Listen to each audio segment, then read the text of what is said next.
역대상 7장. 이사갈의 아들들은 돌라와 부아와 야숫과 시므론 네 사람이며, 돌라의 아들들은 우시와 르바야와 여리엘과 야메와 입삼과 스무엘이니 다 그의 아버지 돌라의 집 우두머리라. 대대로 용사이더니 다윗 때에 이르러는 그 수효가 22,600명이었더라.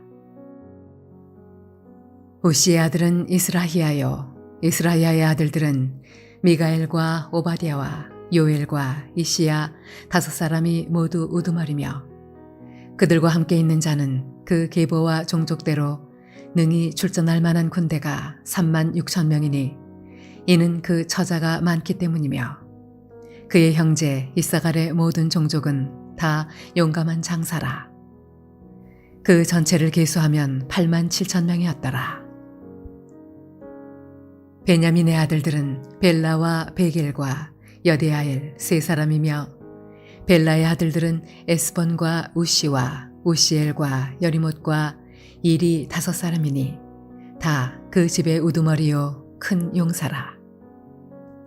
그 계보대로 계수하면 22,034명이며, 베겔의 아들들은 스미라와 요아스와 엘리에셀과 엘류에네와 오므리와 여레못과 아비야와 아나돗과 알레메시니, 베겔의 아들들은 모두 이러하며 그들은 다 그 집의 우두머리요 용감한 장사라.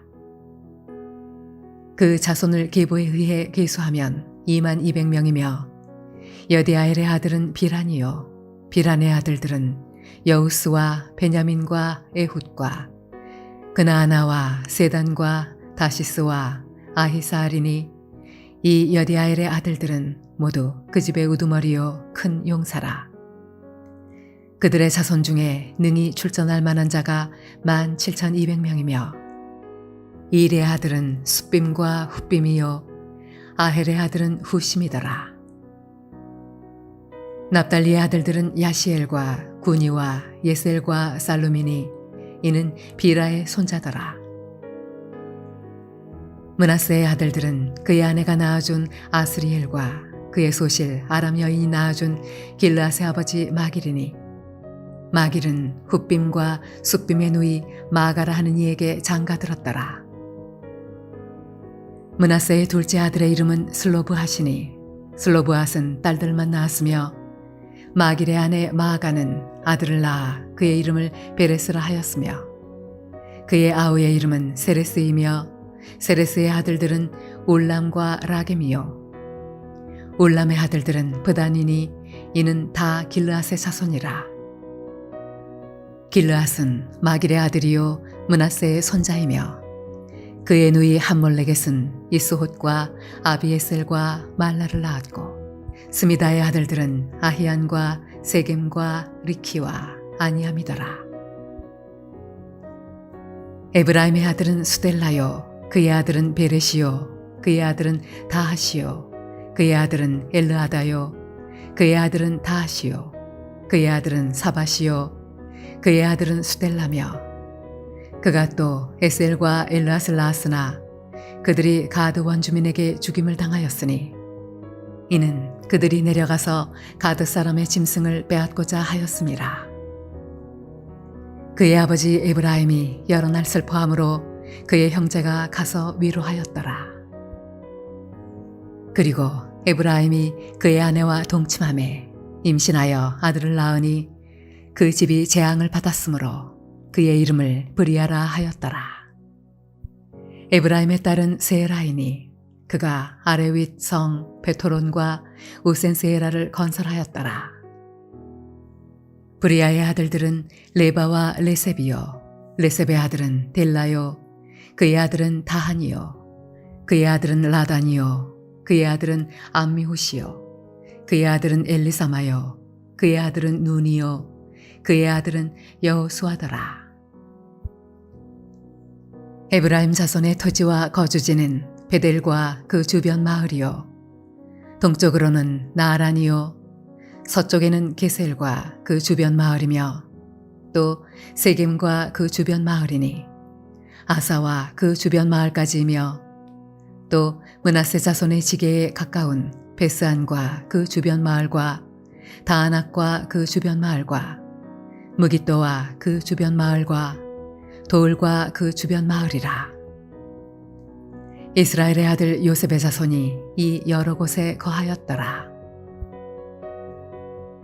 아셀의 아들들은 임나와 이스아와 이스위와 브리아요, 그들의 매제는 세라이며, 브리아의 아들들은 헤벨과 말기엘이니, 말기엘은 비르사잇의 아버지이며, 헤벨은 야블렛과 소멜과 호담과 그들의 매제 수아를 낳았으며, 야블렛의 아들들은 바삭과 비말과 아스와시니, 야블렛의 아들은 이러하며, 소멜의 아들들은 아히와 로가와 호바와 아람이요, 그의 아우 헬렘의 아들들은 소바와 임나와 셀레스와 아마리요, 소바의 아들들은 수아와 하르네벨과 수알과 베리와 이므라와 베셀과 홑과 사마와 실사와 이드란과 부에라요, 예델의 아들들은 여분네와 비스바와 아라요,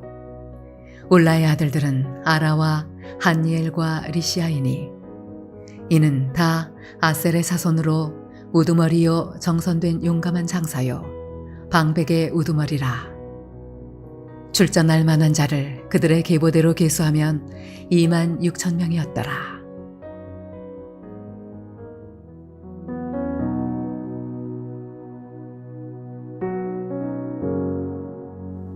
할렐루야. 오늘도 하나님의 은혜의 말씀 가운데 저희들이 힘을 얻어서 하루 승리하시길 바랍니다.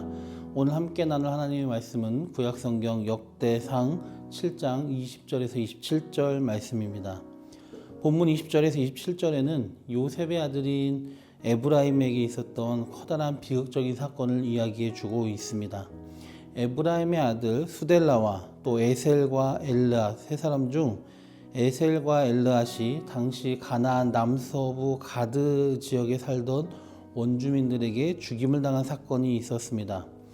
에브라임이 살던 시절은 아직 블레셋 사람들이 건너와서 가나안 남부지방의 해안지방에 정착하기 한 400에서 500여 년 전이고, 고고학적인 발견으로는 당시에는 가드에 살던 사람들이 블레셋이 아니고 원래 가나안 원주민들, 그러니까 고고학적인 발견으로는 이스라엘이 나중에 몰아내야 될 7족속 중에 하나인 아모리 족속들이 그 가드에 살았었다고 합니다. 그러니까 블레셋 사람들이 아니라 이 아모리 사람들, 가나안 원주민과 트러블 가운데 이 가드 사람들에 의해서 에브라임의 아들 둘이 죽게 되는 그런 비극이 일어난 것입니다. 사실 오늘 본문 한글 성경이 아니고 히브리어 원문을 살펴보면 21절에 이 부분이 이렇게 되어 있습니다. 그들이 내려가서 그들의 짐승을 빼앗고자 하였다. 가드 사람들의 짐승을 빼앗으려 하였다라는 번역은 사실은 너무 확정돼서 한 거고요. 사실은 그들이 내려가서 그들의 짐승을 빼앗고자 하였다 이렇게 되어 있기 때문에 주어가 명확하지 않아서 누가 누구의 짐승을 빼앗으려 했는지 명확하게 구분할 수가 없는 상황입니다. 당시 애굽의 총리인 요셉의 아들 에브라임의 자식들이 총리 대신의 손자로서 부족한 것이 없었을 텐데도 과연 그렇게 했을 수 있을까? 또 애굽 사람들이 가축 기르는 일을 기피해서 야곱의 자손들이 많은 특혜를 받아서 가축을 도맡아 기르고 있었던 상황인데, 그래서 가축이 부족할 일도 없을 것이라고 여겨집니다. 그렇기 때문에 멀리 가나안 남부까지 가가지고 멀리 가서 거기 살던 사람들의 가축을 굳이 취하려고 하지는 않았을 것 같습니다. 그래서 굳이 생각해 보자면은 가축들을 데리고 멀리 풀이 있는 곳으로 이동해 가면서 목축을 하다가 가드 사람들을 만나서 중간에 가드 사람들을 만나서 사건이 벌어진 것은 아닌가 생각을 해봅니다. 가드나 이집트 고센 땅에서 일어난 일이 아니라 그 중간 사이 어딘가에서요. 하여간 본문에서 전하고자 하는 의도는 무엇이냐? 사건의 어떤 역사적인 정확한 자초지종이나 누가 욕심을 부렸느냐, 누구에게 책임이 있느냐 이거를 따지기보다는 이 에브라임의 가족에게 일어난 큰 비극 자체를 보여주는 데 있는 것 같습니다. 가드의 가나안 사람들에게 에브라임의 두 아들이 죽게 되는 비극적인 사건이 일어나서 특별히 그 아버지인 에브라임이 정말 너무 슬퍼하였다고 오늘 본문에 나와 있었고, 그리하여서 그 형제의 위로를 받고 그리고 추수른 후에 에브라임이 다시 아들을 새로 얻었는데 그 아들을 이름을 브리아라 하였고, 그 자손이 어디까지 이르렀냐, 오늘 본문 마지막 27절에 눈의 아들 여호수아까지 이르게 됩니다. 곧 모세를 대신해서 이스라엘 백성을 이끌고 요단강을 건너 가나안을 정복했던 리더 눈의 아들 여호수아죠. 그럼 이 이야기를 통해서 이 역대상은 기록 당시 포로로 귀환한 이스라엘 백성들에게 무엇을 알려주고 있었던 것일까요? 이 에브라임이 새로 낳은 아들 브리아의 이름의 뜻은 환난 중에 있다, 재난 중에 있다, 고난 중에 있다라는 뜻입니다. 그만큼 슬퍼했고 힘들었다는 뜻이죠. 아들의 이름을 그렇게 졌다는 것은 에브라임은 두 아들을 잃고 그 참으로 감당하기 어려운 환난과 고난과 슬픔 속에 있었지만은, 그러나 하나님께서는 그 슬픔 가운데 태어난 그의 새 아들 브리아를 통해서 후일 가나안 정복의 리더가 되는 여호수아를 주시게 되었습니다. 오늘 말씀은 슬픔과 고통의 시기에도 하나님께서는 반드시 역사하신다는 것을 부각시켜 보여주면서, 마찬가지로 나라를 잃고 포로로 끌려갔다가 겨우 돌아온 이스라엘 백성에게 아직 남아있는 그 주변 나라들로 고난받고 나라가 망한 상태로 있는 그 암울한 상황에서도 하나님의 도우심으로 역전의 역사가 얼마든지 일어날 수 있다는 것을 희망적으로 보여주고 있는 것입니다. 에브라임의 아들을 죽인 가나안 사람들은 에브라임의 후손인 민족의 리더 여호수아의 손에 의해 멸망을 당하고 말게 되죠.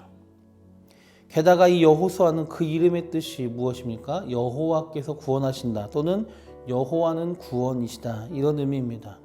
이 여호수아가 신약에 와서 그 이름이 어디에 다시 등장하게 됩니까? 마태복음 1장 21절에 아들을 낳으니 이름을 예수라 하라, 이는 그가 자기 백성을 그들의 죄에서 구원할 자이심이라 하니라. 그렇죠? 여호수아, 예수와 예수 같은 이름입니다. 예수는 히브리어 여호수아를 헬라어로 번역한 이름이죠. 여호와는 구원이시다. 그래서 자기 백성을 구원하신 하나님의 역사가 구약시대에는 출애굽 당시 구원 사건을 통해 여호수아를 통해 예표되고 예수 그리스도로 완성되는 것입니다. 모세는 출애굽을 이끌었지만 가나안으로 인도하지 못했습니다. 그러나 여호와는 구원하시다, 예수라는 이름, 여호수아라는 이름을 가진 리더가 모세가 율법을 가지고 이스라엘 백성을 가나안으로 이끄는 것이 아니라 여호와는 구원하신다라는 이름을 가진 여호수아가, 곧 예수의 이름을 가진 여호수아가 이스라엘 백성을 가나안, 지금으로 우리로 따지면 천국으로 인도한다는 것이죠. 율법의 행위로 완전함으로 우리를 가나안으로 천국으로 인도하는 것이 아니라 예수의 이름이, 예수님이 우리 앞장서서 리더가 되셔서 예수님을 통해서 우리가 천국에 들어가다는 그 사실을 이미 구약시대의 출애굽 구원 사건을 그림자로서 모형으로서 우리에게 보여주신 것입니다.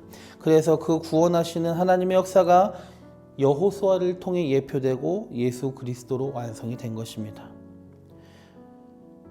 이 족보에 나온 대로 여호수아 시대에 이스라엘 백성이 그 구원을 경험했고, 이 역대상의 말씀을 읽었을 포로 귀환한 이스라엘 백성은 다시 한번 있을 하나님의 회복과 구원을 기대했을 것이며, 그들이 읽고 믿고 기도하며 기다리던 하나님의 회복과 구원의 역사는 바로 신약의 예수님의 성육신을 통해서 그리고 십자가와 부활을 통해 완전히 성취되었던 것입니다.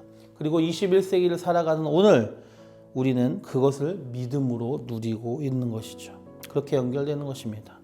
그리스도를 믿는 믿음으로 말미암아 이제 우리는 죄사함과 영생의 구원을 얻어 누리고 있습니다. 그리고 이제 다시 오셔서 진정으로 구원을 완성시키셔서 우리를 천국으로 인도하실 예수님, 여호수아를 기대하고 기다리고 있습니다. 이제 우리는 진정한 구원의 완성을 기다리는 자가 해야 될 할 일을 하면서 준비하는 삶을 살아가야 할 것입니다.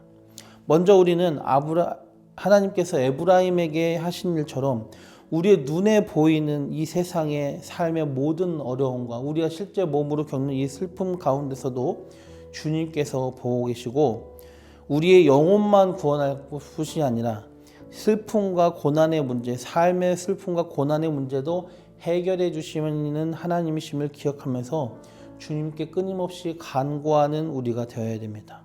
둘째로 우리는 주님의 진정한 회복과 구원의 날, 곧 다시 오심을 기대하며 살아가는 사람답게 준비하면서 살아가야 됩니다. 에브라임 자손도 가만히 있었던 것이 아니라 가나안 들어가기까지 또 들어가서도 열심히 싸웠습니다. 포로 귀환한 이스라엘도 하나님의 회복을 기대하면서 가만히 있었던 것이 아니라 성전을 힘든 가운데서도 짓고 힘든 가운데서도 성벽을 재건하고 무너진 여호와의 신앙을 회복하고자 예배를 회복하고 11조를 회복하고 에스라를 통해서 말씀 회복의 운동이 일어납니다. 또한 수문학 광장에서 통회 자복하는 회개 운동이 일어납니다. 가만히 있었던 것이 아닙니다. 이제는 오늘 살아가는 우리도 마찬가지입니다. 가만히 있는 것이 아닙니다. 구원하시겠지, 다시 오시겠지, 그것이 아니라 회복과 부흥과 주님의 재림을 준비하면서 주님 오실 때까지 우리는 이 땅에서 교회의 회복, 예배의 회복, 말씀의 회복, 기도의 회복, 영혼 구원과 영적 싸움을 힘써 싸우는 일을 온전히 감당해야 됩니다. 그렇게 되시길 주님의 이름으로 축원드립니다.